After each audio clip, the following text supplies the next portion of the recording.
It's time now for Countywide, a special presentation of Yavapai Broadcasting News. Join Paul David and Kyle Benedict as they talk with our community's leaders, newsmakers, and people in the know. You'll hear about the hot topics that affect all our lives in Yavapai County. And now here's today's Countywide.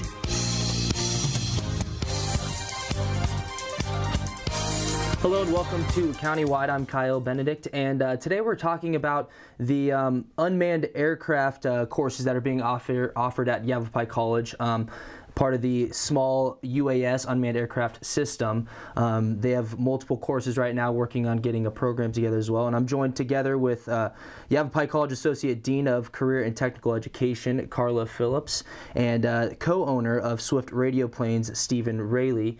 Thank you so much for joining me, guys. This is a hot topic. I mean, it's something, you know, not only have these unmanned aircrafts been around for, you said, years, it seems like we're just starting to hear about them now. And Yavapai College, especially with all the news about Yavapai College starting these courses and a possible program. Can you talk to me a little bit about these courses, what they offer, what's kind of the goal of these courses at Yavapai College? Sure, and thanks for having us here today to talk about it. It's been exciting for us to start putting it together because it's definitely a workforce area that we feel is going to have a big need in the very near future, because there are so many applications for small UAS in agriculture, in fish and game, in forest service, in industry with oil rigs, smokestacks, pipelines. There's so many places that people can use them, and we want to get people trained up on them. So we're just putting together now. We haven't offered the courses yet. We're putting together what we think is going to be a very smart program that's going to help people gain those skills of how to use a small UAS to collect data for very specific situations, and then to analyze that data in order to produce information that's going to help solve problems in whatever industry that the graduates choose to work in. It seems like there's a lot of popularity around these, and what's the response been so far? I mean, you mentioned you haven't offered these courses yet, but you've announced that they are going to be offered. How's the reaction been? The reaction has been very positive. The town of Chino Valley, which is where the campus is, that right now has FAA permission to fly the small UASs over the campus, has said they're totally in support of it if it can help train up residents to get jobs. We have people calling the college constantly saying, when are you going to put these programs out? We're very interested in this program. Maybe they've been flying RC in a club for years, and they say, I would love to be able to get a certificate in this and put it to work. And Stephen, as co-owner of Swift Radio Planes, what's the involvement with the college? What's that partnership like with Swift Radio Planes? Well, to start with, we produce the Lynx UAS, which is right behind us here. And the Lynx, we sold a couple of those to Yavapai College, and the first thing that we've done is we've gotten permission to fly them, which is really huge. Right now we're in a kind of a trial phase with UAS in the national airspace. We want to do it, we want to integrate them very safely. And so there's about 1,000 little certificates of authorization, or COAs, and Yavapai College now has a COA, and we're really proud of that. So Swift Radio Planes is going to operate the Lynx UAS over the Chino Valley campus. So are these, I mean, can you talk a little bit about the history of this? I mean, as you mentioned, we have one right behind us here. The history of just unmanned aircraft in general. I mean, like I mentioned at the beginning, it's something that we hear a lot about right now being used in war, and it's kind of, you know, seek and destroy type of perception that we're getting. Yeah. But really, these things are extremely beneficial, and they've been around for a while. They're not something that's new. They're actually not new. It really depends on what you consider a UAS when you go back. We can go back even hundreds of years. The Chinese used paper balloons as signaling devices. We used balloons and kites in the Civil War. We had things that looked like the UAVs from today, even in World War I. So you know, we used them in World War II, Vietnam. But the thing that we're seeing most recently is that they're starting to solve real-world problems. You know, in the civil sector, they're not just a military tool anymore. You know, lots of technologies were developed for the military. You know, we saw the helicopter in Vietnam, the airplane in World War I. And after those conflicts, you know, when they're done, you have a bunch of planes and pilots with nothing to do. And you start putting them to good use, like airplanes delivering mail and passengers. Mm-hmm. So, I mean, in the future, this is going to be employ just a bunch of people. What are some of the jobs that some of these folks that are interested in the courses being offered or that are going to be offered at the college? What are some of these careers that will be kind of stem from this? Well, if you look at how they're already being used in other countries, they're using them to find game poachers in Africa. They're using them to inspect oil rigs offshore of England in areas where it would take them a week to build scaffolding to get up, and then they would have to put people out there on that scaffolding to then spend another couple weeks trying to move around and inspect all of the areas. Now they can do it in 2 hours by putting out one of these small UASs and have the inspector right there looking at it on a laptop or a tablet.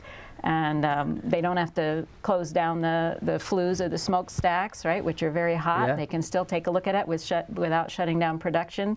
The FAA has just given approval to put them out there up in Alaska to check out that pipeline. In the past, there might be a leak, and it would go on for weeks before someone would be able to see it. Now, they'll be able to see it like that. And I mean, that's an instance where it's dangerous to send someone on foot over, into these areas. So. In our industry, we say that UAVs do the jobs that are dull, dirty, and dangerous. Yeah, there you go. So I mean, it's just it's putting people out of risk and really provides not only kind of an aerial view, but it's also data collection as well, right? Can you talk a little bit about what these can do as far as collecting data? Certainly. It really comes down to what sort of payload you're going to put on them. Usually that's a camera system. So we've done high resolution, just normal photo cameras, say 25 megapixels. You can do thermal infrared, and that can do something like you can look for a lost person. In Saskatchewan, Canada, they use the Dragonflyer X6, that's a hexcopter, to find a person who had crawled away from an automobile accident. He was on the verge of freezing to death, and they found him over 100 yards from his car. Wow. So thermal, they're not high resolution, but you can easily spot any sort of heat difference. We can do agricultural cameras, which they can show you the difference between this plant is healthier than that plant. So in agriculture, you can have what's called variable rate application. So these two technologies paired up means you're going to save a lot of money on fertilizer and irrigation. It's just amazing to me how, just doing kind of researching before this show, all the benefits and that something like this has, and just something that we're just now hearing about it, and then you show up here this morning and tell me that it's been around for 100 years and used, in the past in other countries. So it's just really fascinating kind of where this entire UAS is going as far as the benefits and the uses that we have with it. So we're going to take our first break. I'm joined with Carla Phillips and Stephen Raley. We'll be back in a couple minutes talking more about these unmanned aircrafts and kind of what they're made of, and some more of what they can do and what they can be used for.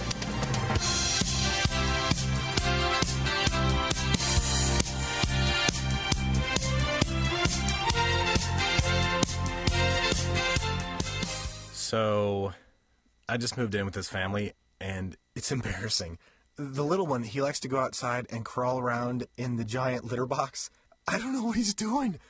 I mean, I was born and I knew how to use the litter box. Look at that. That's disgusting. Oh, poop already. You're making me nervous. Oh, okay, I can't look at this anymore. I really hope he grows out of this, for his sake.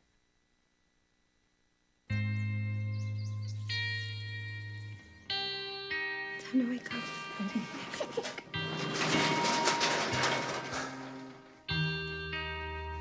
I've got a job to do today.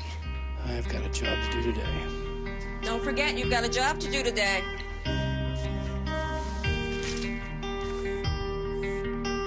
Hey, Mom. I got the job. Thanks.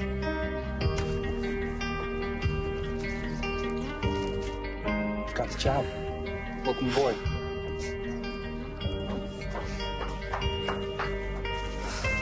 Have a good first day at work, Mom.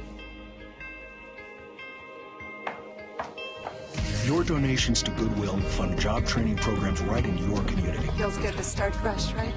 Sure does. And like that, you're a job creator. Get out to the forest. Let the kids connect to their roots. It's gonna be so much fun. Yeah! Woo-hoo! Hey, guys, wait up!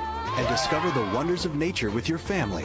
These trees are the key to our way of life. Fresh air. What a glorious morning! Clean water. Woohoo! This is great! An endless forest adventure. Let's rock this jungle! Yo, this is untapped territory. How amazing! Visit discovertheforest.org to find a forest near you.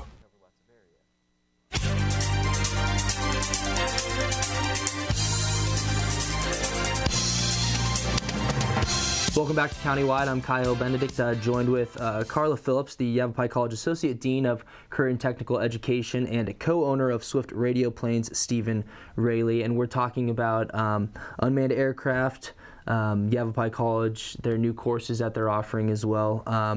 And these can do a lot of things. And Stephen, first of all, what are they made of? Because you bring this in, and I've never seen one of these up close, and it's looks completely different than what I would think. Well, you can make them out of all kinds of different materials. The one that you see in front of you is made from a couple of things. We have different types of foam, and then high density, high impact foam, and then that's covered in Kevlar, the same kind of stuff they put in bulletproof vests. So those together make it so that it can take a lot of field abuse, and that's specifically why we made it that way. For career and technical education, people who are going to throw this in the back of a pickup truck and use it for years to come. Now, what's the? I mean, this thing is huge. What's the wingspan on this? The wingspan is 99 inches, so just over 8 feet. It makes a lot of sense to make a long, skinny wing if you want to fly for a long time. So this thing on a set of batteries can fly for 90 minutes. And kind of just, you mentioned batteries. It's battery powered. Are they all battery powered, or do some run on gas, or what's the options here? Well, they can do both. When you run gasoline, you will get a lot more flight time, but they're loud, they're noisy, they're hard to maintain, not overly reliable. I've used gasoline, and you get some amazing flight times. But we decided to go the electric route because it's clean, it's quiet, it's simple. And so we're just concentrating on trying to improve the power system, improve the aerodynamics so that we can get more flight time. Mm-hmm. And what's the weight? What's the range of weight? I mean, this one I hear, obviously when you were setting it up, you were moving it around like it was nothing. Right. How much do these things weigh, or how much can they weigh? Well, we want to keep it as low as possible, but it's right around 10 pounds. And what that allows you to do is you can pick it up easy, and we run the engine to full throttle, and you just throw it. I actually grab the tail and throw it like a javelin. And that means that we don't need a runway. Okay, so I mean that just gives you the opportunity to use these. I mean, wherever you talked about different landing techniques. What are some of the different ways? I mean, you see it, and I picture a glider kind of coming in and slowing down, and slowing down after you touch the runway, and you're And it does fly like a glider. Since we made the long, skinny wings like this, it just wants to fly and fly. You cut the engine, and 5 minutes later, it's still gliding. So we actually use a pretty unique landing method. The tailplane on it pops up to 45 degrees, and the plane is flying along 1 minute, and then it pops like this, and then comes straight down and lands. Like a helicopter? Almost like a helicopter. It's more like a falling leaf. It uses its wings almost like a parachute. Now, we designed it that way because we're kind of shooting for forestry research, being able to deploy anywhere in the world and being able to fly this thing. A lot of times when you have a hard-to-reach area, people are thinking, oh, I need a helicopter or a multicopter. And sure, those can take off and land vertically, but then they have 10-minute flight times, seldom more. So this, you get to operate from a little tiny remote area. I've even thrown it off the side of a cliff and landed on the same, and you still get that 90-minute flight time. You cover lots of ground. As far as the kind of training, I mean, you said there's how many courses right now are being offered?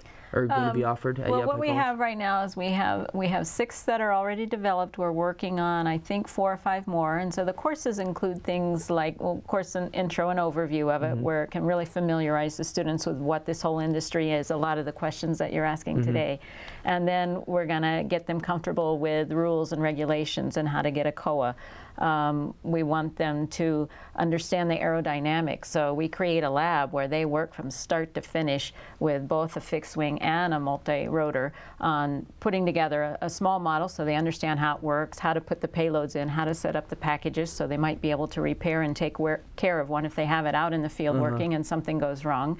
And then the rest of the courses are going to be about helping them learn what are the different platforms you should use for different applications. What are you going to use if you need to check the soil conditions? What are you going to need to do if you're looking at a herd of cattle and trying to figure out, you know, where they are or what you need to do with them? What are you going to use if you need to inspect a power line, right? Setting them up so they figure out how to use them in different scenarios and putting that all into one course where it's all hands-on, where they're really figuring out how to put them together, how to run them, and how to use the applications. And then we need the technical courses on how to get the right photography, how to get the maps, how to stitch the maps together, how to report on the data that they're getting. So really that full package from start to finish, A to Z, of how they can operate it and how they can actually present something that's going to solve the problem. How complicated is it to fly one of these things? It can actually be really simple. You know, I've flown everything from an iPad ground station to the back of an enormous truck with 2 operators. But really, there's a big move now to make them even simpler to operate. It's kind of just a point-and-click sort of interface. You make a flight plan and upload it, and then just say go. It can be as simple as an iPad in your hands, and you just click on a map like Google Maps, and it'll just fly there and circle it. And they don't need to be any more complicated than that usually. You know, the big military systems, sure, they need joysticks and need to fly manually. Let's kind of shift gears here a little bit and talk maybe about some of the concerns that some people in the public have. You know, I've heard some privacy issues have been brought up. People feel like, you know, where's the line as far as if I go out and I buy one of these, can I just go out and fly it wherever? I mean, are there laws in place that prohibit me from you know, flying over someone's property and spying down into someone's backyard, or what's the deal as far as laws here? Sure. The Federal Aviation Administration, or the FAA, they've come out and said their responsibility primarily is for safety. You know, they don't want these things to crash into people or other airplanes, and that's very reasonable. But they've said when it comes to privacy, the FAA wants to take a backseat role in that. Well, we've seen the people who stepped up to the plate have been individual states and their legislatures. People are going to their congressmen and trying to get some sort of laws enacted for these. And people are concerned about it. They are. So typically what we're seeing is really common sense rules similar to the photography and videography rules that already exist. Like you need to have people's permission to photograph them or their property. And you handed me this, Carla, this kind of sheet here with aircraft safety codes, model aircraft safety codes that are already in place. And so is it just kind of educating people and getting this code out there? I mean, something that's already in place kind of touches on where you can go with these things, what you can do with them. Is that part of what these courses offer as far as legally where you can fly these and what you're able to do without, you know? Yeah, absolutely. One of the courses is covering the safety and the law and the regulations. And those regulations, the Academy of the Aeronautic Academy of Model Aeronautics. Thank you. Academy of Model Aeronautics. I always just say AMA. That has been historically for the hobbyists. And they typically have a field where they fly and they follow these rules explicitly because they're a member of a club where they're being told that. And you're right, now general public is going out and buying these things and they may not be joining the club. And so they need to understand that these are the rules. But these are the rules for line of sight, radio controlled systems under 400 feet. Now, the FAA is working on figuring out how to integrate above 400 feet into what actually is the national airspace, but this is below the national airspace. And so, yeah, it is really a matter of education in a lot of ways and getting some training and just helping people understand what the regulations are that currently exist and then making sure they get updated as the FAA puts out their new set of regulations. And I would also say, when it comes to UAS, they come in all shapes and sizes, everything from the palm of your hand to hundreds of feet of wingspan. One size is not going to fit all. You know, we have a one-pager in front of us. That's going to work fine for a guy who's going to buy a little quadcopter at the hobby shop. But as soon as they get bigger, they have more potential to cause harm. And so we need to have safety mitigation factors that ramp up with those sizes. You know, the ones that have those 100-foot wingspans, those are going to have even more regulations than manned aircraft. Yeah, it's just it's unbelievable, kind of everything that surrounds these as far as the hype around the safety issues, not only the kind of the regulations as far as where is one of these going to be flying in my backyard? Next thing I know, I go online and I see my backyard in real time, a video of it. So when we come back, we're going to talk about kind of the courses when they start and how you can get enrolled and learn more about this program being offered at Yavapai College here in a couple minutes.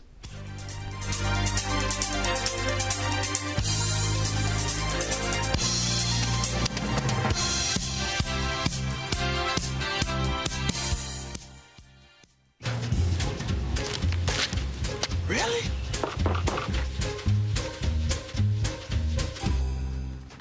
Buzz, what's up, man? You left some leaves burning out here. Yeah, I just came in just for a second. Come on, man. If it's too hot to touch, it's too hot to leave. You could torch the whole neighborhood. It's a good point there, Smokey. 9 out of 10 wildfires are caused by humans. Only you can prevent wildfires.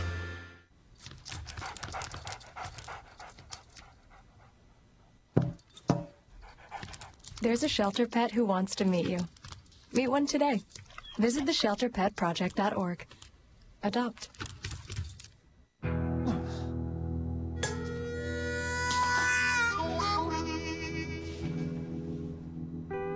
Get caught buzz driving, and you could do some hard time.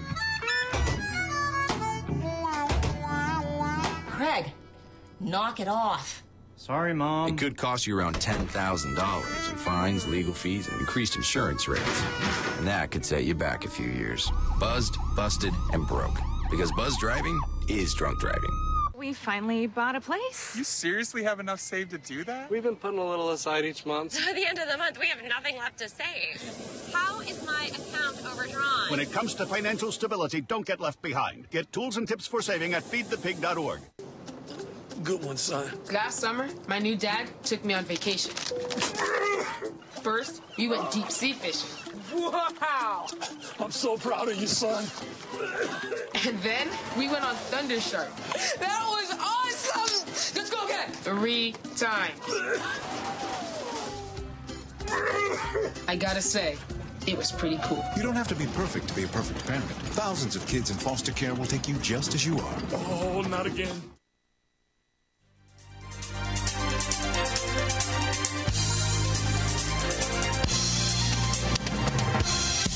Welcome back to Countywide. Kyle Benedict here, joined with Yavapai College's Associate Dean of Career and Technical Education, Carla Phillips, and co-owner of Swift Radio Planes, Stephen Raley.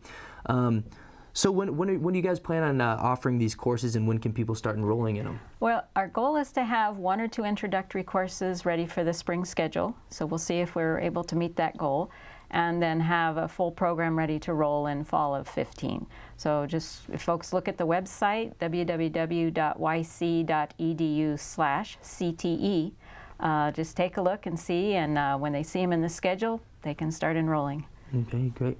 And I mean, anything else you want to get out there about these kind of unmanned aircraft? And it's a developing industry. Right now, you see people who their whole job is to fly unmanned aircraft systems. I think in the future, it's going to be important that people in certain industries like farming, like surveying and mapping, and things like pipeline security, that they're going to use this as a tool in their toolbox. It's going to be one more tool at their disposal. So, we're also going to offer this as a certificate program. And so, perhaps people getting education in one industry can add this as a certificate to their education. Okay, great. Well, Stephen Raley, thank you so much, and Carla Phillips, good luck with everything over there at Yavapai College. And it sounds like it's a lot of hype around it, and a lot of people are excited about it. So thank you so much for being here. Thanks for having us. I'm Kyle Benedict, and that's Countywide. We'll see you next Tuesday.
Yeah.